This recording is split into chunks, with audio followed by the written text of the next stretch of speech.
in life at Demorest Baptist Church. We're glad you're here. We're welcoming you. If you're visiting with us, we just extend you a special welcome. We want you to come back and be with us every time you have the opportunity. And if you're looking for a good church, this is a good church. And you're welcome and invited to come back. I want to make just a few announcements this morning. First of all, I want to remember that we are collecting the Annie Armstrong Easter offering. The goal is $1,500. There should be offering envelopes on the sides and maybe even in the pew. If you could give that at any time. So remember that. There is an announcement in the bulletin about if you need some help getting food delivered or prescription, if you're scared to go out and don't need to be going out. Jamie is off for a couple of weeks. At least 2 weeks. At least 2 weeks. And so he or Becca will be glad to help you with that. So their phone number's in there. We'll have a church conference immediately following service today to vote on a new pastor. So you want to stay for that. And maybe it won't take too long after we get through with the worship service today.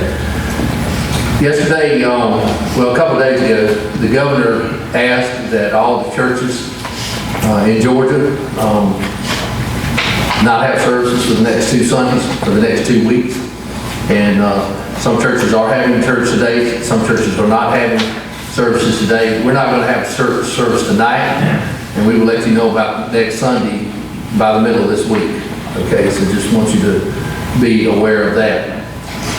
The Georgia Baptist Convention has also come out and said that the Bible tells us that we should honor our government officials, and this is the governor asking churches to do that. And really what they're all trying to do, you know, is they're just trying to slow down the spread of this virus. So we'll be looking at that by the middle of the week. We'll let you know about next Sunday. But no service tonight.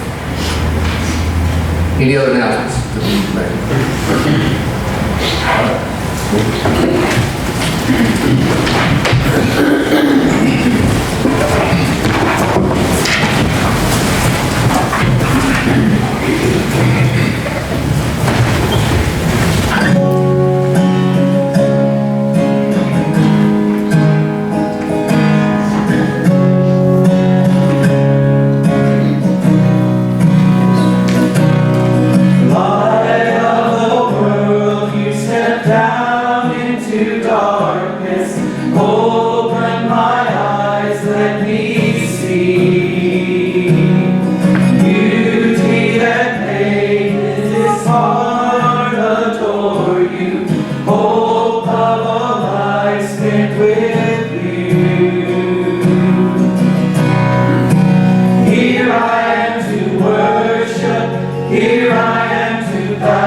Here I am to worship, here I am to bow down, here I am to say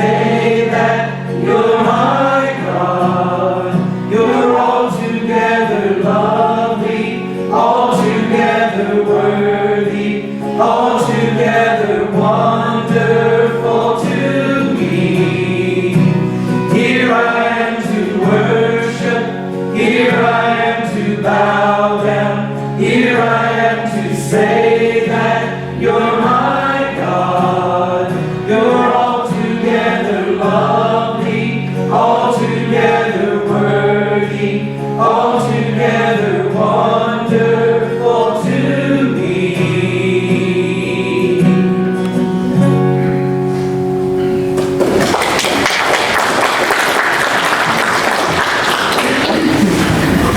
Yesterday, President Trump designated this day as a day of prayer for those that are affected by the coronavirus. And so we're going to remember each person and remember our country and the world as we work our way through this and as we trust Him by faith. I can't tell you how many times in the Bible it says, fear not.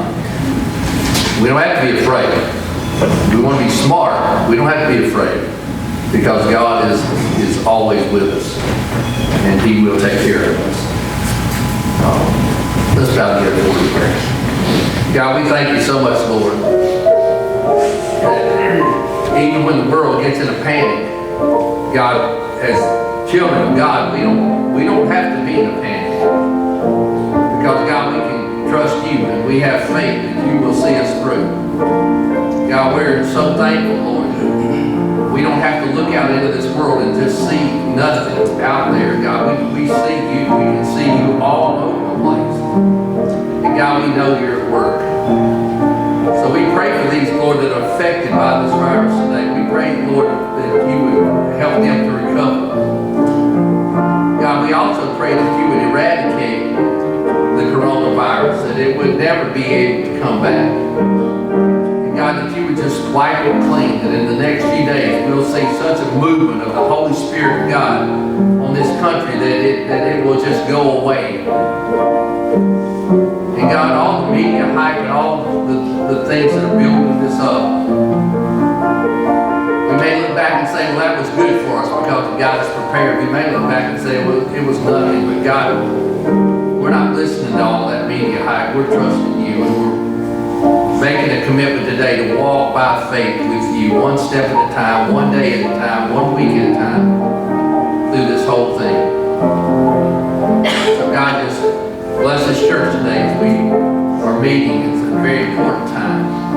Something we couldn't miss today. We ask that you bless and pray you have your will and your way in everything that's done here today. In Jesus' name we pray. Amen.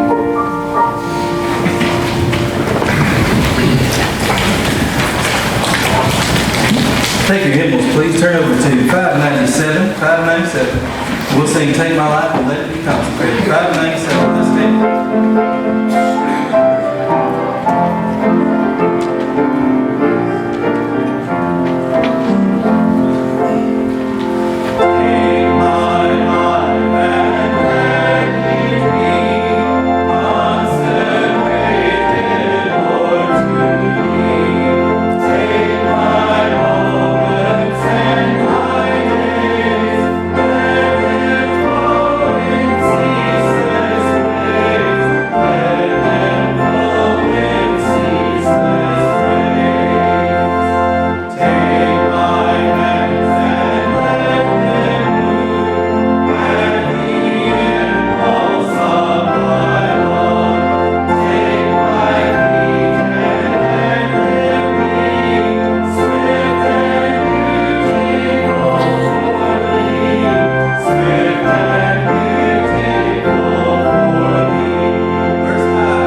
will hold me fast.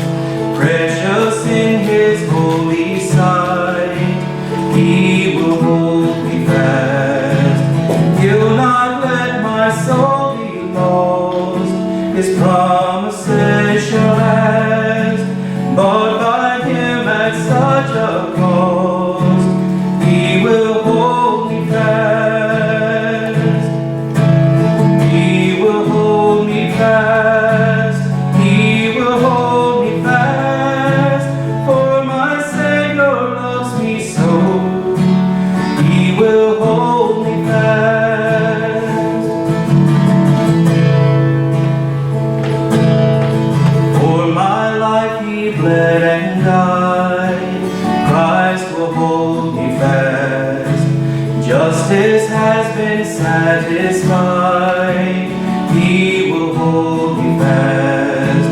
Raised with Him to endless life, He will hold me fast. Till our faith is turned to sight, when He comes at last. He will hold me fast. He will hold me fast. For my Savior loves me so. He will hold me fast. He will hold me fast. He will hold me fast. For my Savior loves me so. He will hold me fast.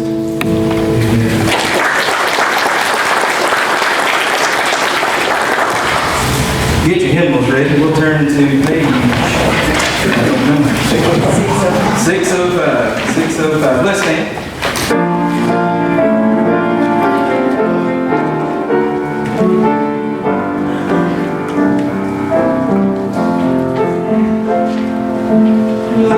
Living for Jesus, my life is true.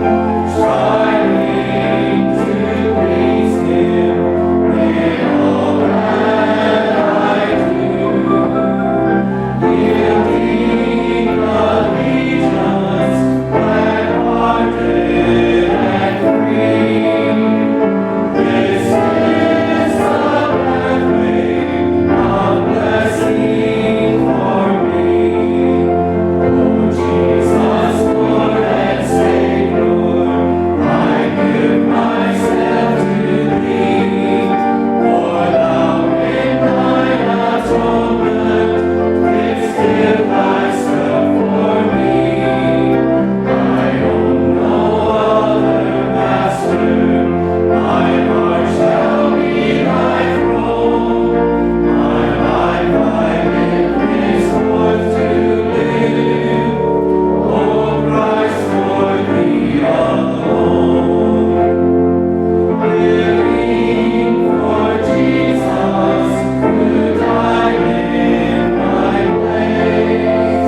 did you know that St. Patrick wasn't Irish either?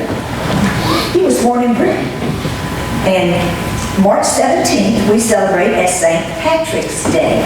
What do you think of when you think of St. Patrick's Day? What comes to mind? Green. I got my green on, right? Right. Ireland is called, it's the land of green, right? The emerald country. All right, so we think about green, and that's usually why we wear green on St. Patrick's Day, right? What else do you think about? What's that? Corned beef and candy. Corned beef and candy. I know Miss Brenda would think about some food. Are we invited over? Yeah, come on, okay. What else? Four-leaf clover.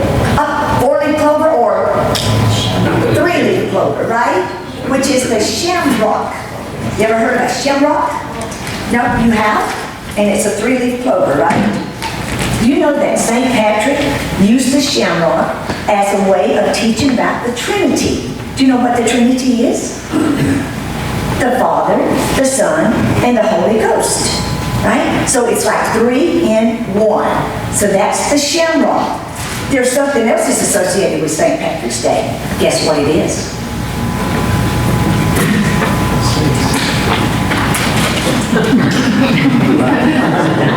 Snakes. Yes. How in the world is a snake associated with St. Patrick's Day? Matthew, we will discuss this later. So back to my question. How are snakes associated with St. Patrick's Day? Did you know that there is a legend that St. Patrick chased all the snakes out of Ireland, and that's why there are no snakes in Ireland today? Did you know that? Well, actually, that's a myth. But it is based upon a real story. St. Patrick was a young man who was actually kidnapped when he was 16 by some Irish raiders. And he was taken from Britain over into Ireland, where he became a slave. And he stayed there for 6 years. And he was tending sheep. He finally escaped and went back home. But God laid upon his heart that he wanted him to be a missionary to these people. So he went back to Ireland. And there he stayed for a long time. And he endured a lot of persecution and hardships. And back in his day, Ireland was just a land of barbarians. They worshiped pagan gods. But after a period of time, St. Patrick was able to lead these people into Christianity. Wasn't that wonderful that he was able to do that? And so, just like in the Garden of Eden, where we know that Adam and Eve were tempted into sin by a snake, that whenever St. Patrick was successful in leading the people of Ireland into Christianity, away from their pagan religion, it was like he drove the snake out of Ireland. And you know what the moral of this story is today for us? That the gospel, this good news, is for everybody. And we should be like St. Patrick and share that good news about Jesus with everybody that we see, because Jesus wants everybody to hear about his good word. And so we need to share that, just like St. Patrick. He would be a role model for us. Let's thank God. Thank you, God, for your love, and help us to share that love with others, just like St. Patrick did. Amen. And look, I know that a worm and a snake are two different creatures, but this was the closest I could come to a snake, and besides, I didn't think you'd be afraid of a worm, all right? So you can have a worm. Excuse me. There we go.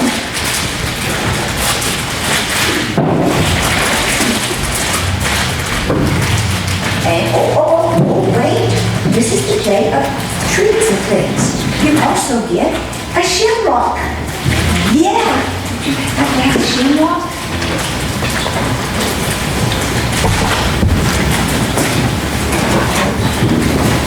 And yours are going to be written on, but that's okay, right?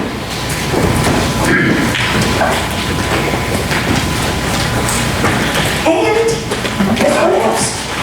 You get a covering page. Well, this is the day for it, right? Say top of the morning to ya.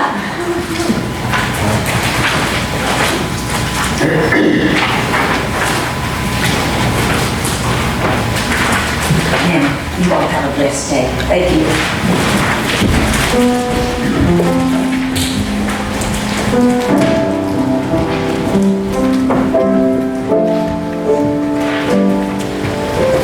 As a suggestion precaution, we are going to not take up the tithes and offerings at this taxable after we conclude the song. We'll do it at the end of service. On your way out, we'll catch all of it. Let's take our hymnals and turn to 571. 571, Trust and Obey. Let's stand.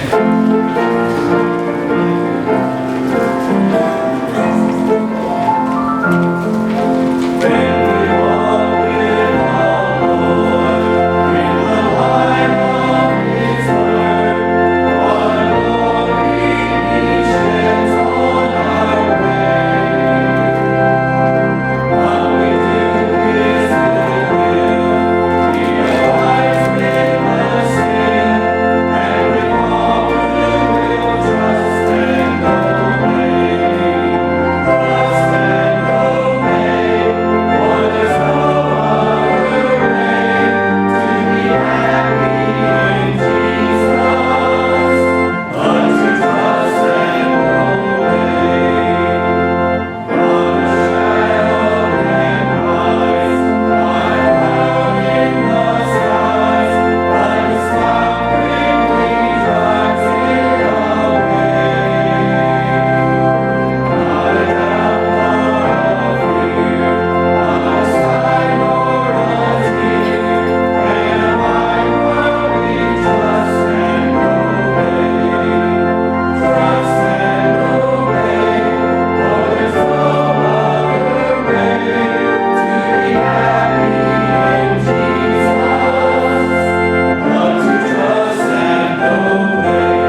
Good morning, everyone. Good morning.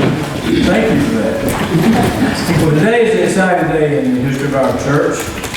As I told everyone back on Sunday, March the 1st, the Pastor Search Committee unanimously agreed that we nominate Reverend Tyler Creel to be the pastor of Demorest Baptist Church on the fall. So let me tell you a little bit about Tyler. He got his Bachelor of Science degree in religion from Liberty University in 2019. And in 2021, he plans to start pursuit of his master's degree from Midwest Baptist Theological Seminary. Tyler has been for the last 6 years the next generation family pastor at Mount Carmel Baptist Church in Lake City, Florida. So today we have Tyler with us, and Tyler graciously brought his family with him today.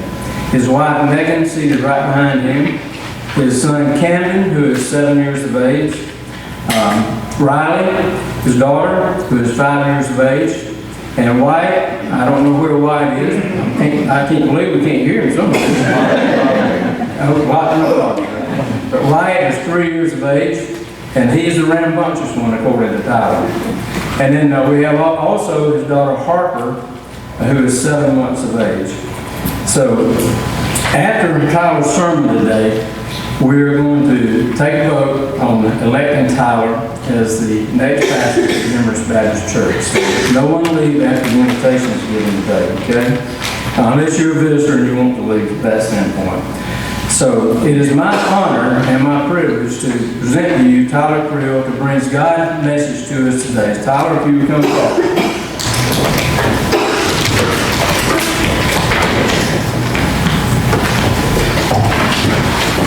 Good morning, church. How are we? Great. I just have one question. Is it typical for us to handle snakes on Sunday morning? Is that going to be a normal thing? No? Okay. Thank you. Sheila, you did a wonderful job. Thank you so much for that children's message. I want to say thank you. Thank you to those who I've met over the last several days, who I've met during the pastor search time as well. You guys have been so welcoming, so kind, so generous with your time, with your resources, and the way that you have loved my family already gives me nothing but hope for the future. So thank you once again. As I was introduced, my name is Tyler Creel. I'm 27 years old. I am the student, next gen, and family pastor. That just means I wear a lot of hats. Student, next gen pastor, and family pastor at Mount Carmel Baptist Church in Lake City, Florida. My wife is with me today. Her name is Megan, and she is one of the greatest gifts I could have ever been given, alongside my 4 children. And we are happy to be with you. We're happy to be here. I'm happy to pour over God's Word this morning alongside you. And I pray that our time this morning is not only encouraging to us, but also edifying to God, that we glorify Him in everything that we do. We glorify Him with the way that we teach His Word, with the way that we honor His Word, and the way that we honor one another likewise. If you would, go ahead and turn your Bibles to Colossians chapter 1. And today we're going to be working through verses 9 through 14. Verses 9 through 14. Colossians chapter 1, verses 9 through 14. As you're turning there, I want to give a brief explanation and sort of an introduction to the sermon today. I titled it Greatly Commissioned. Greatly Commissioned.